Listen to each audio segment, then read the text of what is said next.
మరి అదే విధంగా ఇంకో పార్టీ, అది ఎందుకంటే సీక్రెట్ గా పెడతా ఉన్నాను, ఈరోజు ఓన్లీ బీఆర్ఎస్ పార్టీ నుంచి చేరడం జరుగుతుంది.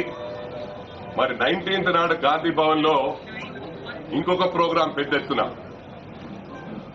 మైనంపల్లిని నిద్ర లేపితే ఎట్లుంటుందో బీఆర్ఎస్ కు, ముఖ్యంగా బావ మరిదికి చూయిస్తా, సుక్కలు చూయిస్తా.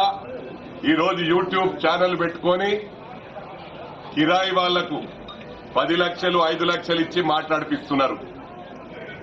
మేము గ్రౌండ్ లో ఉండేటోళ్ళం, ఇది గమనించాలా. ఇంట్లో కూర్చొని వీడియోలు చేస్తే దానికి స్పందించే టైం లేదు. హమ్ కభీ భీ ఫీల్డ్ మీద అయితే మమ్మల్ని ఎదుర్కోవాలంటే ఫీల్డ్లోకి రావాలా. మేము ఒకరి ఇంట్లోకి వచ్చేటోళ్ళం కాదు.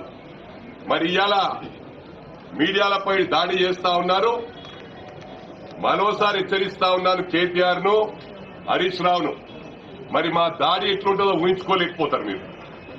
రేపు ఇంకొకసారి ఏ మీడియానైనా దాడి చేస్తే ఇది మొత్తం వాళ్ళ ఫ్యామిలీకి ఇస్తా ఉన్న వార్నింగ్.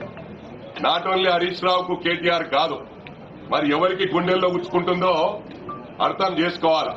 ఇక నెక్స్ట్ నీ పేరు వెళ్తుంది, ఇది గమనించాలా. టీఆర్ఎస్ దుకాన్ బంద్ చేసి బీఆర్ఎస్ స్టార్ట్ చేసింది, భారతీయ రాష్ట్ర సమితి అని. ఆ రోజు మహారాష్ట్రలో మేము కూడా అదే పార్టీలు ఉన్నాం. ఎందరో జీవితాలు, పుట్టుక నుంచి బీజేపీలో ఉన్న వాళ్ళను, పుట్టుక నుంచి కాంగ్రెస్ లో ఉన్న వాళ్ళను మీకు అది పడగొడతాం ఇది పడగొడతాం అని చెప్పి వాళ్ళ కలర్ ఊసి వాళ్ళ భవిష్యత్ అంతా నాశనం చేసిన ఘనత ఈ బీఆర్ఎస్ దక్కింది. మళ్ళీ అలా బీఆర్ఎస్ పోయి ఆంధ్ర తెలంగాణ ఫీలింగ్ తెస్తా ఉన్నారు. మాకు ఎలాంటి ఫీలింగ్ లేవు. మేమెప్పుడు కూడా కులం ఫీలింగ్ లేదు, మతం ఫీలింగ్ లేదు, రాష్ట్రం ఫీలింగ్ లేదు. వి ఆల్ ఆర్ ఇండియన్స్ అంటారు. మాది ఒకటే స్లోగన్. పార్టీలు వేరే వేరే అయినా, సిద్ధాంతాలు వేరే వేరే అయినా మేమందరినీ కూడా కుటుంబం లాగా భావిస్తాం. ఎవరైతే పిచ్చి పిచ్చిగా చేస్తే ఇక్కడున్నా ఆ చెత్త నేరేస్తాం. తప్పకుండా ఇది దృష్టిలో పెట్టుకోండి బీఆర్ఎస్ వాళ్ళు. ఇంకొకసారి దేనిపైన దాడి చేసిండ్రనుకో బిడ్డ, మీ టీ న్యూస్ మీద, మీ నమస్తే తెలంగాణ మీద రాష్ట్రం పోలీస్ మొత్తం ఉన్నా ఎవరేం చేయలేరని చెప్పి కూడా సందర్భంగా తెలియజేస్తా ఉన్నా.